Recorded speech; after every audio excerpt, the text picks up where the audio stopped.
¿Alguna vez te has preguntado por qué hay un orden para evaluar las operaciones aritméticas? Esto es lo que comúnmente conocemos como jerarquía de las operaciones, paréntesis, potencias, multiplicaciones y sumas. Esto te lo han enseñado desde cursos muy tempranos en la escuela. Cuando aprendemos a operar números naturales, enteros, racionales, nos dicen que las operaciones tienen que llevar un orden y posiblemente te hayan dicho que este orden es un consenso para que todos lleguemos al mismo resultado, lo cual es simplemente falso. La jerarquía de las operaciones es algo matemáticamente fundamentado y eso es lo que vamos a ver en este vídeo. Entonces vamos a fundamentar esto. Tenemos una serie de conjuntos numéricos, los naturales, los enteros, los racionales, los reales, los complejos, y tenemos una serie de operaciones que relacionan los elementos que pueda haber en cualquiera de estos conjuntos. Sabemos sumar, multiplicar, hacer potencias, incluso sabemos restar, dividir y calcular raíces y décimas. Cuando a nosotros nos aparecen operaciones simples, operaciones que relacionan dos elementos, no hay ningún problema, todo controlado. Pero ¿qué pasa cuando nos aparece una operación combinada en la cual operamos más de dos elementos a través de varias de esas operaciones? Entonces necesitamos establecer, razonar lo que sería esa jerarquía de la cual estamos hablando. Si yo tengo un símbolo de agrupación que agrupa una parte de esa operación, es natural pensar que tengo una preferencia sobre esa operación, por lo tanto se operará primero esa parte. Los paréntesis es un símbolo, no son matemáticas, es coyuntural. Hemos elegido paréntesis, pero perfectamente podríamos haber decidido agrupar recuadrando, subrayando, simplemente coloreando, pero resulta que hemos elegido paréntesis. Pues bueno, lo primero, el símbolo de agrupación, los paréntesis, porque como símbolo de agrupación, repito, denotan una preferencia. Y además es una forma sencilla de escribir que nos permite dejar claras preferencias en operaciones mucho más complejas. Por ejemplo, yo puedo tener paréntesis dentro de paréntesis dentro de paréntesis. Entonces yo tengo un paréntesis que me denota una preferencia y dentro de eso tengo una expresión en la cual también puedo denotar una preferencia. Por lo tanto, yo creo que queda relativamente claro que es intuitivo y natural pensar que si tengo un símbolo de agrupación, eso denota una preferencia y que lo primero en mi orden de jerarquía debieran estar ese símbolo de agrupación, en este caso y de forma coyuntural, paréntesis y corchetes. ¿Qué pasa ahora si yo no tengo símbolos de agrupación? Voy a quedarme con estas dos operaciones por tomar las dos primeras, la suma y el producto, y vamos a ver si existe un razonamiento que me lleve a tener una preferencia cuando me aparezca una operación combinada en la que tenga esas dos operaciones, el producto y la suma.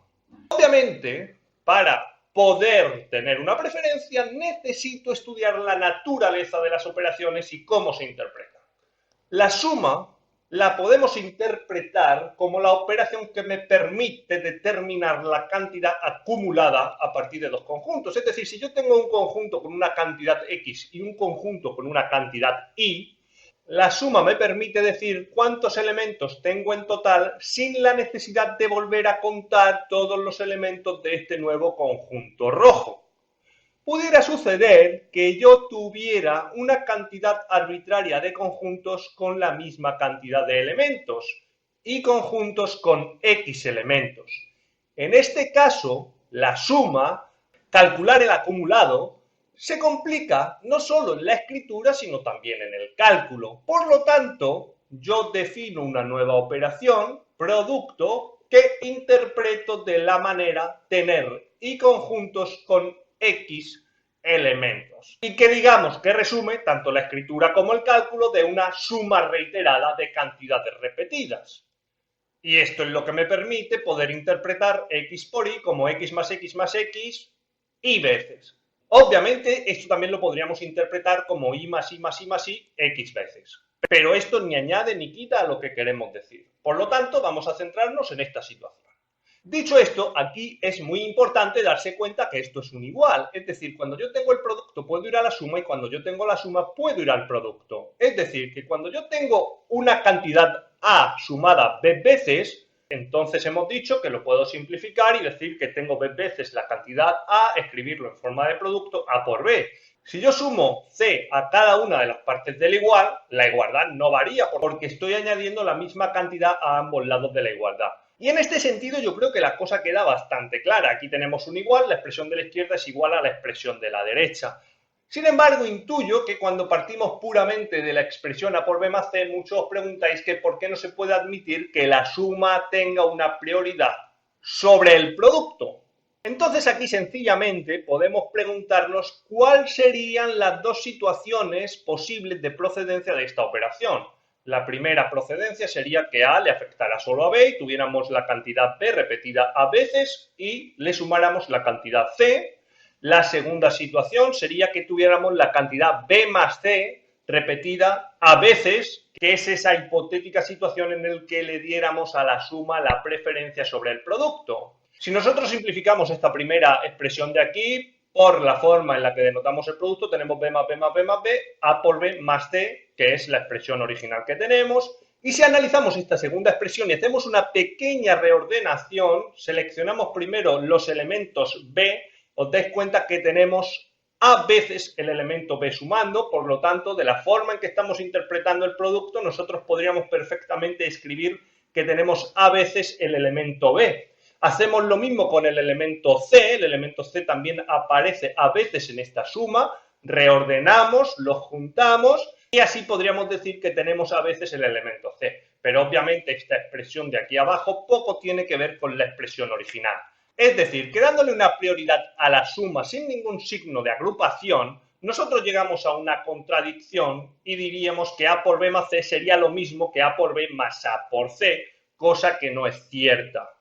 Dicho esto, pues no tenemos más remedio que pensar que lo natural, según como estamos definiendo el producto, es que esta operación esté relacionada con esta operación de aquí. Por lo tanto, primero ha de realizarse el producto porque no tenemos suficientes sumandos del tipo C para poder realizar la suma primero. Cuando tenemos esto relativamente claro, volvemos a nuestro podium. Teníamos los paréntesis primero y ahora tenemos que añadir en segunda posición multiplicaciones y en tercera posición sumas. Volvemos a nuestra amalgama de operaciones, seleccionamos las dos siguientes. Si el producto le gana a la suma, pues vamos a comparar el producto con la potencia y vemos entre ellas cómo se pueden reordenar. Mismo razonamiento, producto y potencia. ¿Qué pasa cuando yo me encuentro una eventual operación que combine ambas de ellas? Pues ahora hacemos el mismo razonamiento que hacíamos con el producto. Si el producto era una suma reiterada de cantidades repetidas, la potencia es un producto reiterado de cantidades repetidas, es decir, que x elevado a y es x por x por x por x y veces. Por lo tanto, repetimos razonamiento, si yo tengo b por b, c veces, tengo b elevado a c, si yo multiplico por a ambos lados, como estoy multiplicando por la misma cantidad, la igualdad se tiene que mantener. En este sentido de la deducción, la igualdad queda clarísima. Pero igual que pasaba comparando la suma y el producto, podemos razonarlo por otro camino. ¿Qué pasa si me encuentro la operación? Pues yo puedo intentar averiguar cuáles son las dos posibles procedencias. La primera procedencia sería que el exponente le afecte solo a b, tendría a por b por b por b, c veces, o presuponer que primero tengo que realizar la multiplicación y después la potencia, por lo tanto tendría a por b por a por b por a por b, c veces. Haciendo la reordenación adecuada y juntando, por ejemplo, al principio todos los A's y al final de la expresión todos los B, yo tendría A por A por A por A por A por A, que sería A elevado a C, por cómo estamos interpretando la potencia, y haciendo lo mismo con la B tendría B elevado a C, porque tengo C veces multiplicando el elemento B. Esto, obviamente, poco tiene que ver con esto de aquí. Y de nuevo deducimos que lo más lógico cuando nos encontramos un producto y una potencia sin ningún signo de agrupación es realizar primero la potencia.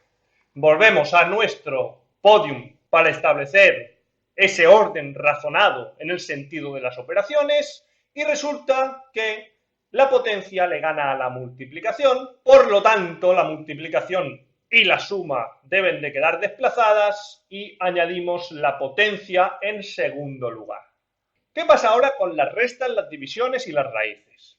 Muy sencillo. Cuando nosotros tenemos estas tres operaciones y cada una de estas operaciones tiene su resultado, existe una equivalencia con la suma, la multiplicación y la potencia. Nosotros podemos decir que x menos y da z si al sumar y a z nos da x. Es decir, existe una equivalencia entre la resta y la suma. De la misma manera, si yo digo que x dividido y da z, es porque al multiplicar z por esa y me da x. Y por supuesto, si yo digo que la raíz iésima de x da z, es porque z elevado a y da x. Y si queréis podemos ver esto con números, porque muchos de nosotros cuando aprendimos a operar estas operaciones no estábamos directamente realizando esta operación, sino su compañera, la suma, el producto y la potencia. Cuando yo resto 8 menos 2, yo digo, ¿cuánto le tengo que añadir a 2 para llegar a 8? 3, 4, 5, 6, 7, 8, 6. Es decir, que lo que estoy haciendo es sumarle a 2 una cantidad indeterminada para que me dé la cantidad original. Al restar, lo que estoy haciendo es sumar. Cuando yo divido 8 entre 2, lo que digo es qué cantidad le tengo que multiplicar a 2 para que me dé 8. No estoy dividiendo, estoy multiplicando. Y cuando calculo la raíz cúbica de 8, digo, ¿qué número multiplicado por sí mismo 3 veces me da 8? 2 por 2 por 2. Por lo tanto, la solución es 2 y estoy realizando una potencia. Esto no significa que la suma, el producto o la potencia sea más importante que la resta, la división o la raíz. ¿Por qué? Podéis imaginaros un universo paralelo en el que hayamos tomado, por ejemplo, la división como operación principal y en lugar de aprender unas tablas de multiplicar, hayamos aprendido unas tablas de dividir y yo sepa que 8 dividido 2 me da 4. Entonces, cuando yo realizara la multiplicación, 4 por 2, quizá estaría pensando, ¿qué número dividido entre 4 me da 2? Y diría por mis tablas de dividir, 8 dividido 4, 2. Por lo tanto, la preferencia que tenemos por el producto sobre la división es meramente tradicional. Ambas dos operaciones están al mismo nivel de jerarquía y están estrechamente relacionadas. Como digo, yo puedo dividir multiplicando y puedo multiplicar dividiendo. Y este mismo argumento se puede aplicar tanto a la suma con la resta, tanto a la potencia con la raíz. Por lo tanto, es muy natural que estas tres operaciones entren al mismo nivel de jerarquía y sin ningún tipo de preferencia con sus compañeras. Y esto nos da lugar a la jerarquía tal cual todos la conocemos. Llega el momento de sacar conclusiones. Ya habéis visto que la jerarquía de las operaciones no es algo arbitrario, no es algo convenido, es algo que está matemáticamente fundamentado, que si nosotros atendemos a la forma en que se definen y se interpretan las operaciones aritméticas, estamos obligados a evaluar siguiendo el orden que marca eso que conocemos como jerarquía de las operaciones. Ya sabéis que hay un latiguillo que se suele enseñar con esto de la jerarquía de las operaciones, que también muchas veces se incluye en la propia jerarquía, que es esta frase de operaciones en el mismo nivel de jerarquía se operan de izquierda a derecha. Esto es mentira, no hay ningún fundamento matemático que nos obligue a ello. Cuando tenemos operaciones combinadas, no asociativas, no existe ningún argumento matemático para dar preferencia a lo que está a la izquierda sobre lo que está a la derecha. Todo dependerá de cuál es la operación original y esa operación original debe de ser escrita de forma conveniente con los signos de agrupación adecuados para eliminar ambigüedades. Sobre eso ya he hablado en otro par de vídeos. En este vídeo de la izquierda es un vídeo con un tono sarcástico, irónico, en el que se reduce al absurdo, se ridiculiza en sí misma esta falacia. Dura 2 minutillos, le puedes echar un ojo. En este vídeo de la derecha ya es un vídeo más serio, más riguroso, en el que estudiamos esto de las operaciones combinadas y cómo las falsas jerarquías se desvanecen todas cuando atendemos de forma rigurosa a la definición de operación. Por mi parte, esto es lo que os quería contar. Ahora os toca a vosotros, si queréis hacer cualquier aportación, sois bienvenidos a los comentarios. Si os ha gustado el vídeo, compártelo, suscríbete, dale a me gusta y todas esas historias que se suelen decir aquí. Nos vemos a la próxima.